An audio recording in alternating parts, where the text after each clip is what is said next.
Hola a todos, bienvenidos a un capítulo más del Sueño al Podio, el podcast donde recordamos, aprendemos y reconocemos a los deportistas y sucesos deportivos más importantes en la historia. Buenos días, buenas tardes, buenas noches, en donde estén. Aquí andamos. Yo soy Daniel Uriega y nos escuchamos todos los miércoles por Spotify, Apple Podcast y también por YouTube. Como ya lo leyeron, ya lo leíste en el título, hoy toca hablar de uno, o para muchos, el mejor piloto de Fórmula 1 que ha existido, el alemán Michael Schumacher. El debate y la pregunta siempre estará ahí. La nostalgia, su estilo, la personalidad de Ayrton Senna, a pesar de solo tener 3 campeonatos del mundo, lo ponen a él como el mejor. También el aplastante dominio del todavía activo Lewis Hamilton, siendo el amo y dueño del deporte con Mercedes y ahora en esta etapa con Ferrari buscando romper el récord de los 7 campeonatos que hizo justamente Michael Schumacher. También ponen al loco de Max Verstappen haciendo lo suyo con Red Bull y esos 4 campeonatos del mundo que ya tiene, haciendo de una forma descomunal sobre los demás. Sin embargo, la leyenda, la figura, el estilo, la velocidad de Schumacher ha marcado también una época dorada en la historia de Ferrari y de la Fórmula 1. De hecho, me gustaría empezar un poco con lo más reciente, ya adentrándonos un poco más para acá, sobre todo porque la cabeza me ha dado 1000 vueltas pensando cómo después de estar en lo más alto, siendo una figura e ícono mundial, teniéndolo prácticamente todo en su vida, a este tipo de leyendas deportivas les da una vuelta la vida que les cambia todo por completo en un abrir y cerrar de ojos. Me pongo a pensar en casos como el de Kobe Bryant y su familia en ese terrible y tristísimo accidente de helicóptero en el 2020 que sacudió y rompió por completo esa familia.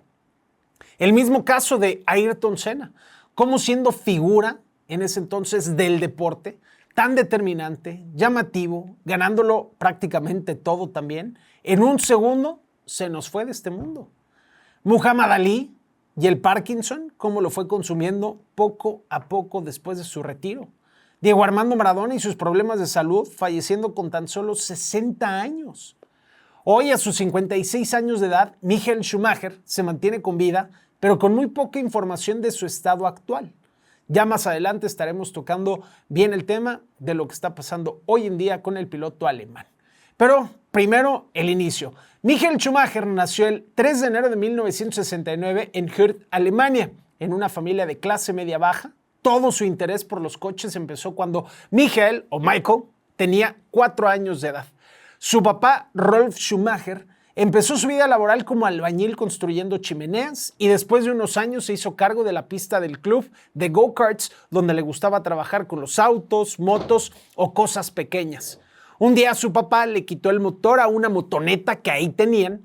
A ver, estamos hablando de una motoneta que dicen llegaba a unos 40 kilómetros por hora y ese motor se lo puso a un go-kart infantil. Desde ese momento, Michael supo que era lo suyo. Le gustó desde el momento primero, desde el segundo 1 que se subió ya sabía que le gustaba.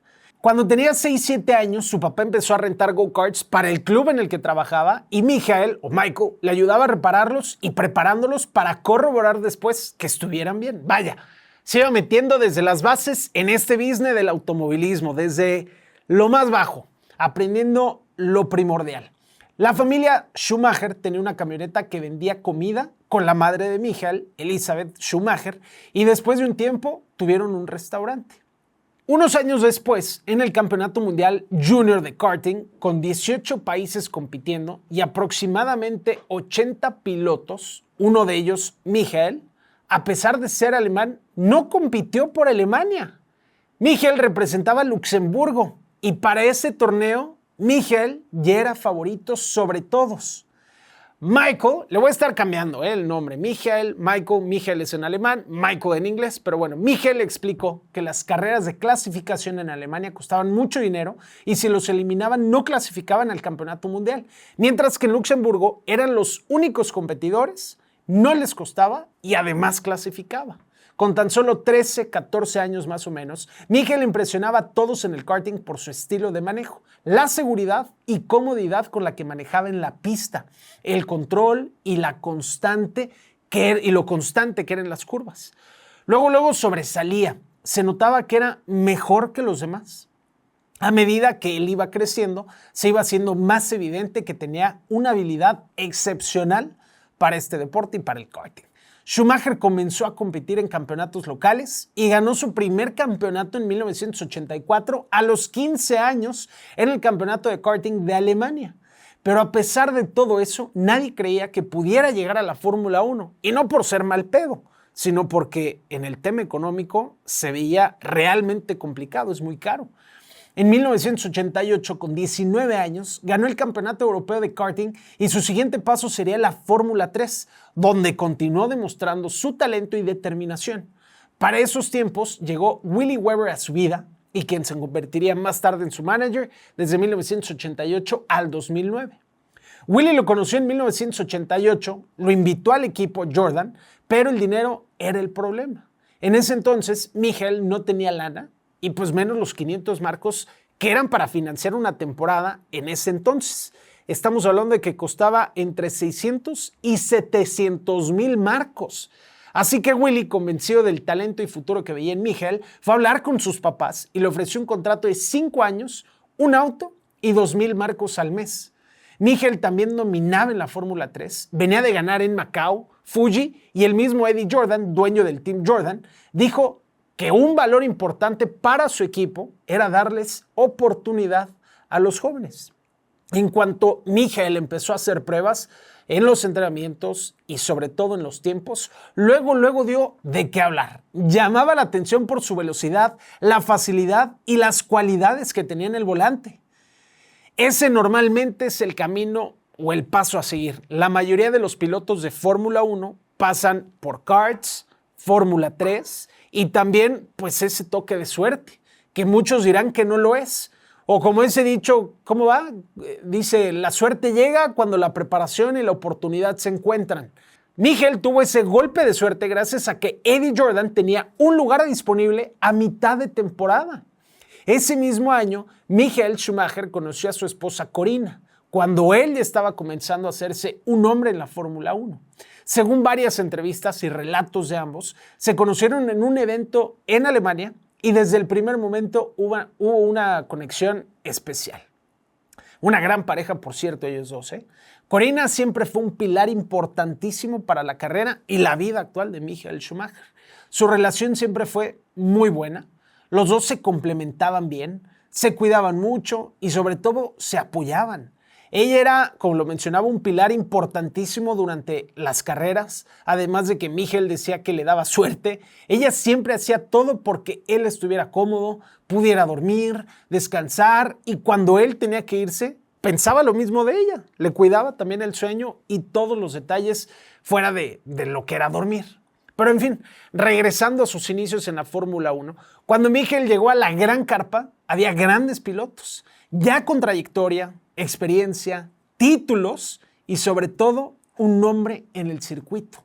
Estamos hablando de pilotos como Ayrton Senna, Prost o Mansell, todos casi llegando a los 30. Y Michael era el joven en ese entonces. Schumacher debutó en la Fórmula 1 en 1991 con el equipo Jordan en el Gran Premio de Bélgica. Un debut impresionante. Consiguió un gran 7º lugar en una pista muy difícil. Después de la carrera en Spa, allá en Bélgica, Flavio Briatore, director del equipo Benetton, llamó a Willy Weber y se reunieron con Michael el siguiente lunes, luego, en chinga, allá en Londres para firmar un acuerdo con el equipo. En ese momento, Benetton luchaba de vez en cuando por el podio, pero todavía no por el campeonato. Podríamos decir que Benetton era el 4º mejor equipo de la Fórmula 1. A pesar de ser alemán, Michael tenía una personalidad distinta. Era un güey que se veía alegre, con mucha confianza, le gustaba cotorrear con los demás, siempre bien rasurado, eso sí, con su porte, el pecho palomo bien parado. La verdad es que era un personaje, es un personaje. Los meses pasaron y para el 30 de agosto, en la temporada de 1992, Michael regresó a Spa, al Gran Premio de Bélgica. Ese circuito donde condujo por primera vez en un gran premio con tan solo 23 años de edad, se convirtió en un lugar muy especial porque regresó para conquistarlo y convertirse en el ganador más joven del Gran Premio en mucho tiempo. Así fue, y eso representó la primera victoria de Michael Schumacher en la Fórmula 1. Fue un momento bastante chingón. Su cara, la reacción lo decían y transmitían absolutamente todo. Esa emoción, esa satisfacción de cumplir un pequeño sueño que iba encaminado a la meta más grande.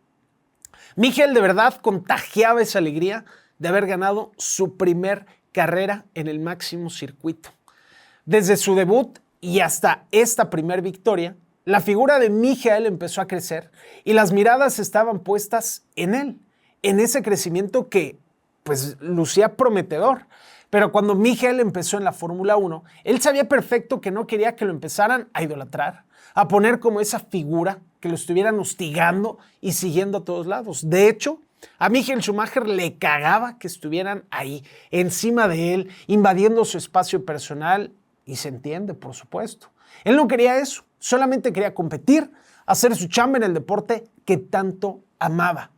Michael en ese entonces era una persona muy reservada, algo tímido y que solo quería pues, ser normal, como cualquier otra persona en su chamba.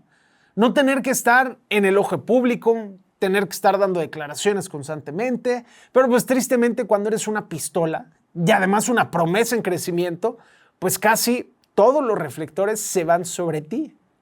Y digo casi porque para esas fechas en la Fórmula 1 estaba un brasileño. Ayrton Senna era la figura. Venía de ganar su tercer campeonato del mundo. Su nombre ya estaba en la historia como uno de los mejores pilotos de todos los tiempos.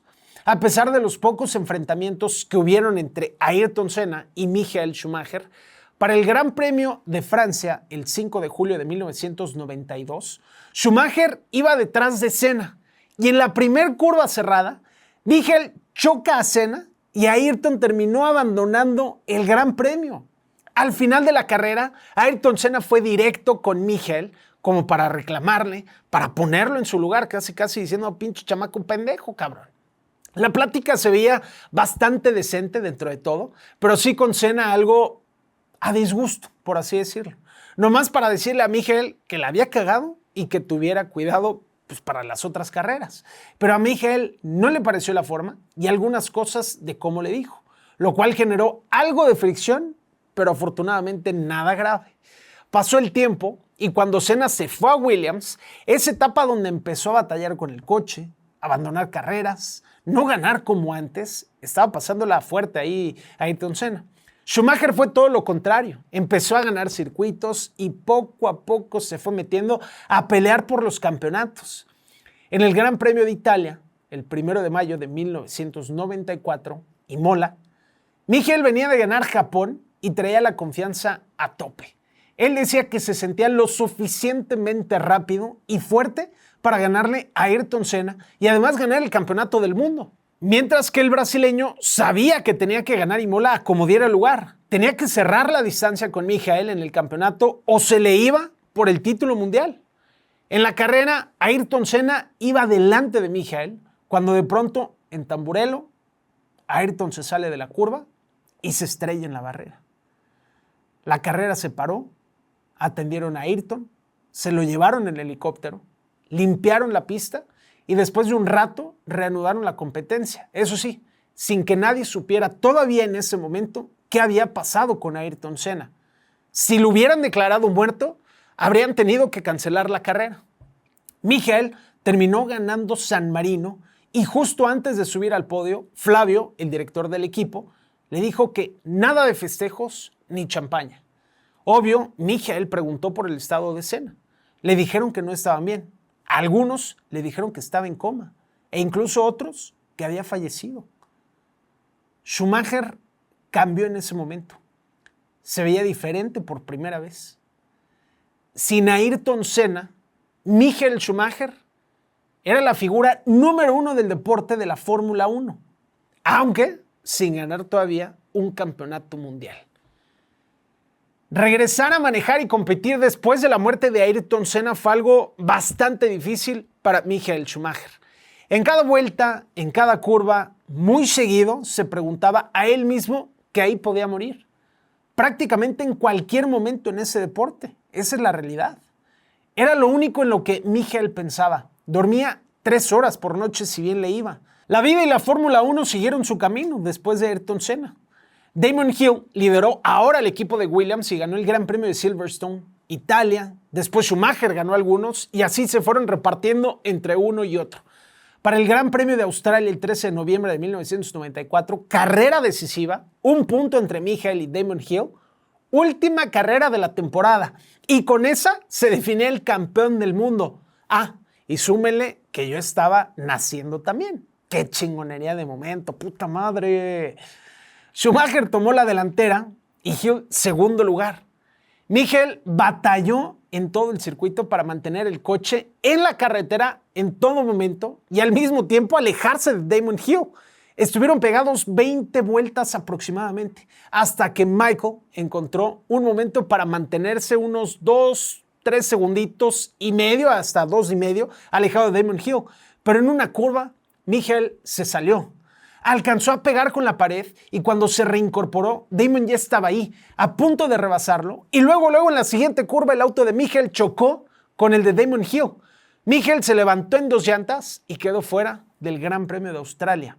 Era un punto la diferencia, como se los decía, entre los dos pilotos. Si ninguno de los dos terminaba la carrera, Michael se coronaba. Damon entró a pits y la suspensión estaba rota. Damon Hill no pudo seguir tampoco en la carrera y Michael Schumacher se coronó en 1994 por primera vez como campeón del mundo en la Fórmula 1. Algunos, como Damon, creen que Michael se le cerró justamente para evitar que él pudiera avanzar. Otros, como el mismo Schumacher, dicen que fue un movimiento que hizo para reincorporarse y limpiar los neumáticos. El choque fue simplemente accidental para ambos. Para el año siguiente, el 30 de julio de 1995, y con más de 100,000 alemanes presentes en el Gran Premio de Hockenheim para ver a su ídolo ganar en casa, Michael ganó. Fue una locura. Tanto tiempo esperando ver a un alemán ganar en el Gran Premio de Alemania y lo hizo, como lo decía Martinoli. Tantas veces te pedí una. Pues bueno, ahí estaba Michael Schumacher.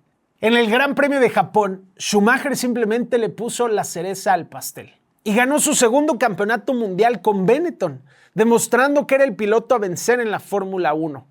Su estilo agresivo, su impresionante capacidad para adaptarse a cualquier tipo de condiciones en la pista y su gran trabajo en equipo lo pusieron en la cima del automovilismo. Después de 2 títulos mundiales, obviamente Michael empezó a tener ofertas importantes. Ron Dennis, director de Team McLaren, fue el primero. Después, Niki Lauda con Ferrari. También se acercaron, a pesar de que no era un buen momento de la escudería italiana. Pero los italianos supieron cómo convencerlo. Se vendieron bastante bien y para 1996, Michael firmó y llegó a Ferrari. Llegaba al equipo más antiguo, al de mayor expectativas, y lo hacía como una figura mundial. La presión estaba a tope, obviamente. En Italia, Ferrari es sagrado, es de lo más importante que hay. Para ellos, conducir un Ferrari significa que si no ganas, eres un idiota. Significa tener una responsabilidad muy grande. No conduces cualquier auto de la Fórmula 1, manejas una leyenda, algo único. El pedo fue que llegó en un mal momento en Ferrari. Sus autos eran una basura. La filosofía básica del monoplaza estaba mal. Empezando la temporada, en una de las primeras carreras, en plena vuelta de calentamiento del Gran Premio de Francia, se le rompió el motor a Michael. Todavía ni empezaban y Schumacher ya estaba fuera. El mismo Michael Schumacher, en conferencia de prensa, fue muy claro y dijo que no veía cómo podían ganar el campeonato del mundo. Él sabía que les iba a costar varios meses arreglar la situación de los autos. Michael se quedaba incluso en viernes en la noche con 3 mecánicos para trabajar en su auto, demostrando y haciendo sentir que él estaba ahí con ellos, que le importaba su trabajo en eso, en el monoplaza, en los coches. En ese tiempo Michael era de los últimos en irse. Terminaba a veces hasta noche, no salía ni siquiera a cenar a un restaurante con su esposa. Para el Gran Premio de Barcelona, el 2 de junio de 1996, empezaron sus milagros. En una carrera de mucha lluvia, Michael destacó por su gran control sobre el auto y su velocidad para rebasar en esas condiciones. Terminó ganando el Gran Premio de España el cabrón.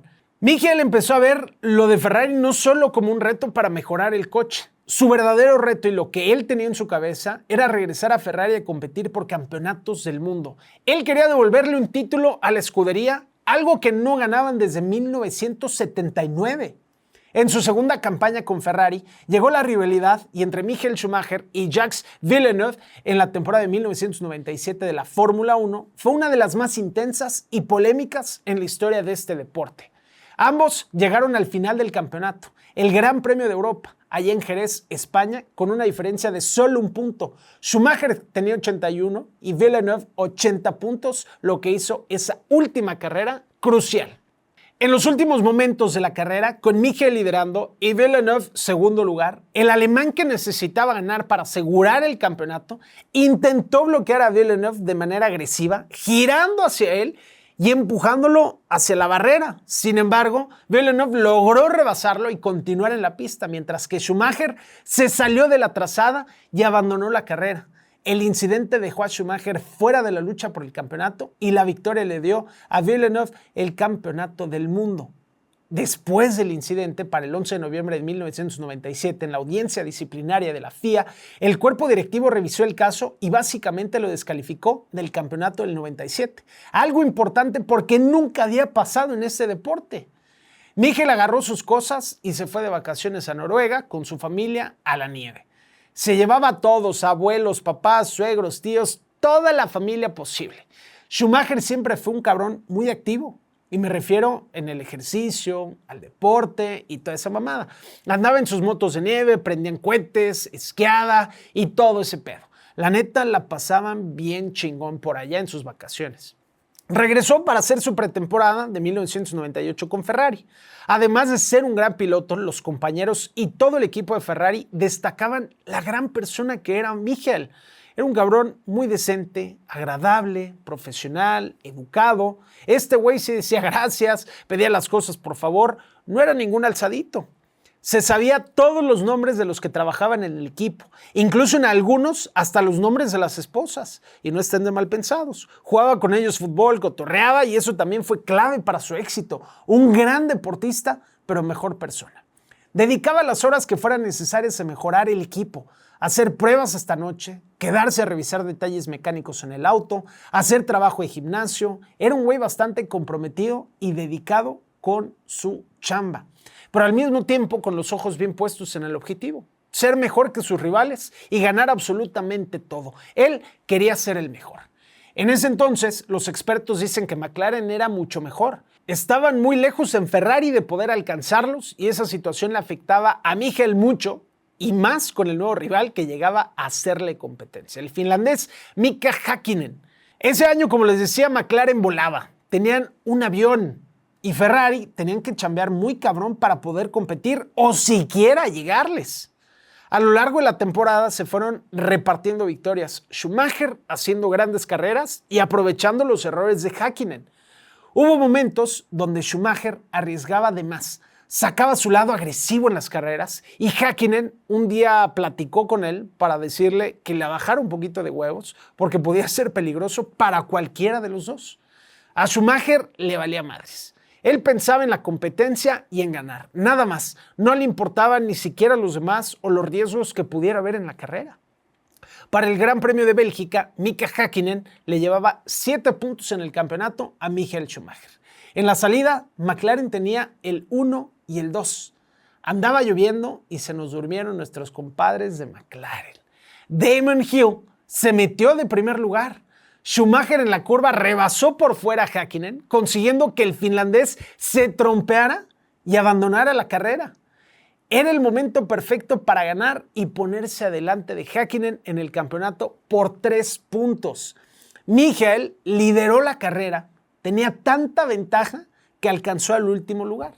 En esos casos la indicación es que dejen pasar al primer lugar, pero era tanta el agua que había que dicen los mismos pilotos que entre la lluvia y lo que salpica el mismo coche mientras van andando, pues se vuelve muy difícil ver a los otros coches. Incluso en los espejos que tienen tampoco se veía nada. Y en una curva, tratando de rebasar al último lugar, Schumacher se estrelló con el coche de Coulthard y tuvo que abandonar la carrera.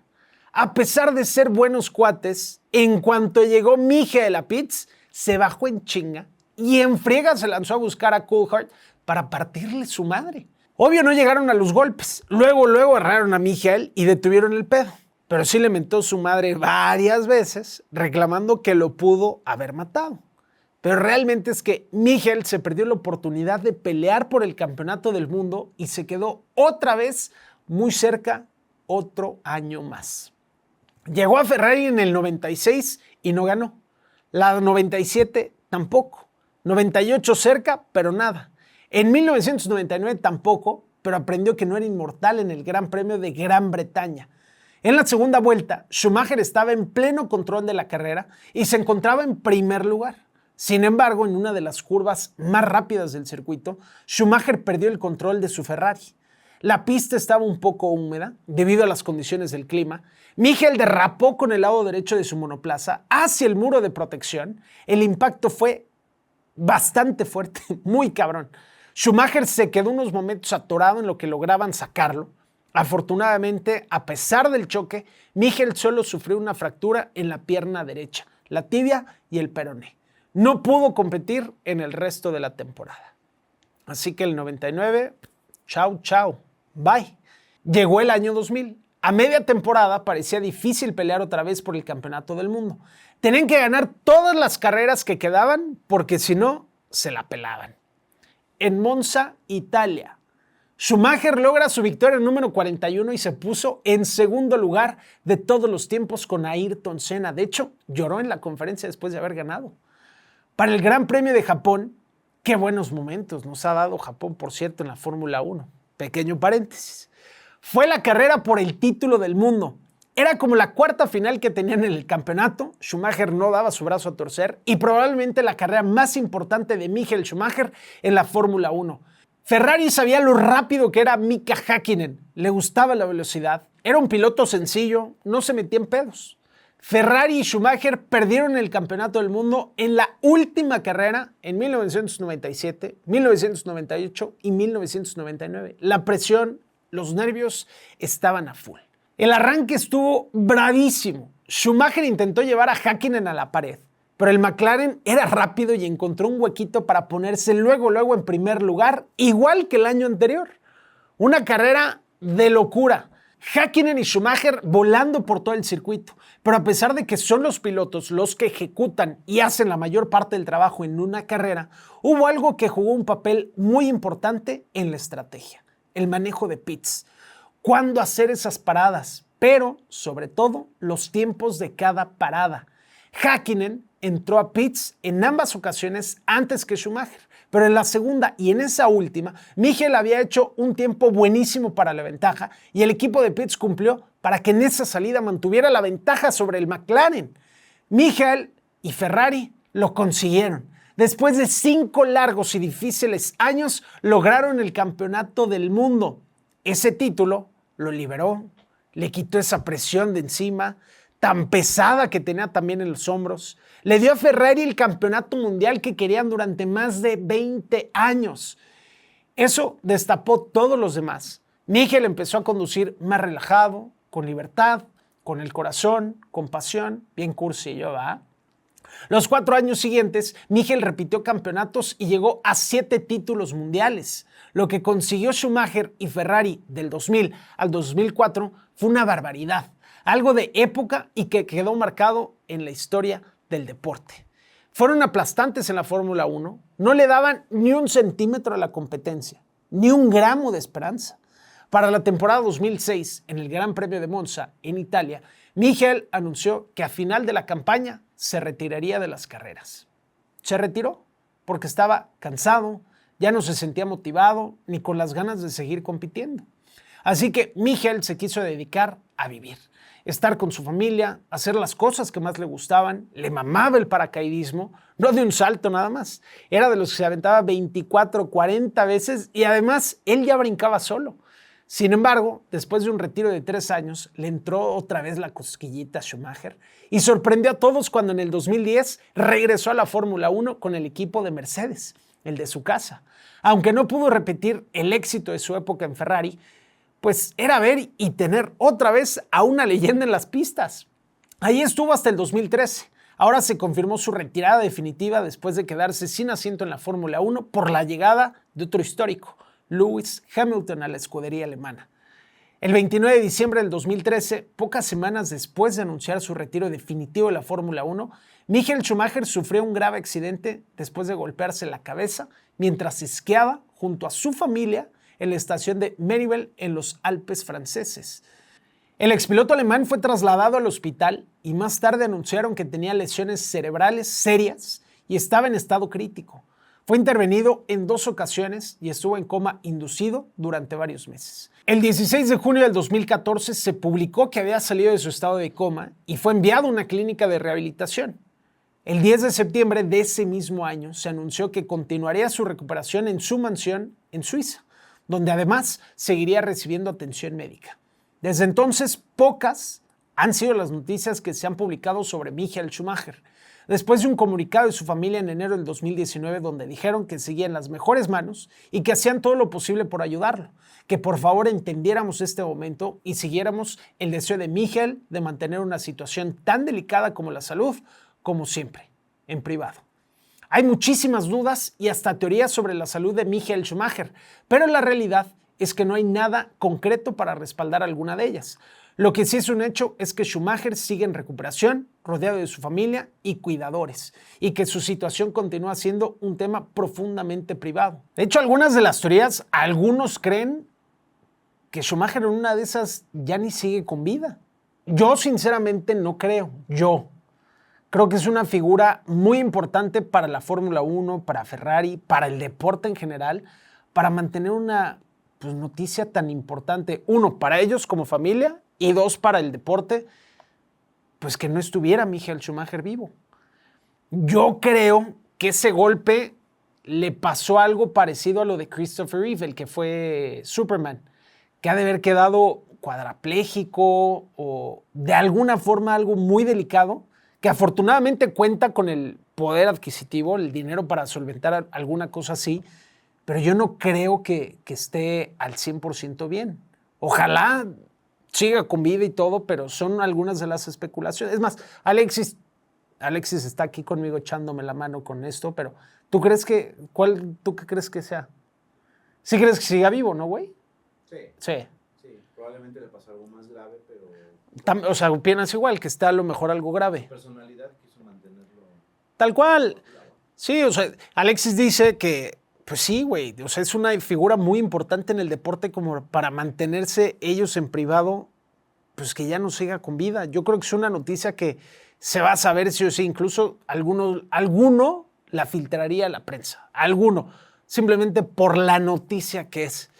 Ojalá pronto se pueda recuperar, que podamos ver alguna noticia buena de él. Al final eso es lo que ellos querían, mantenerse en privados y pues ojalá se pueda recuperar lo más pronto posible Michael Schumacher. Pero sí, su situación está en veremos y con muchas dudas de qué está pasando con él. Su hijo Mick siguió sus pasos en el automovilismo, pasando por las diferentes etapas para poder llegar a la Gran Carpa e incluso debutando en la Fórmula 1 con el equipo de Haas en el 2021, aunque hoy en día no figura en el máximo circuito. Cada quien tendrá a su favorito como el mejor piloto en la historia. Fue una lástima lo poco que pudimos ver en esta rivalidad Ayrton Senna y Michael Schumacher. Pero más allá de quién es mejor o no, con 7 títulos mundiales de la Fórmula 1, Schumacher redefinió lo que significa ser mejor en algo, dejando no solo victorias, sino también un legado de superación y liderazgo dentro y fuera del circuito. Así terminamos este capítulo del sueño al podio. Espero les haya gustado, se hayan entretenido y aprendido un poco de lo que es, fue y será Michael Schumacher en la historia de la Fórmula 1 y el deporte. Tiren paro y si sí les gustó, porfa, suscríbanse, denle like, compartan, activen la campanita y comenten de qué otro deportista o suceso deportivo les gustaría que platiquemos por acá. Nos vemos el próximo miércoles. Yo soy Daniel Uriega. Vámonos. Let's go. ¡Woo!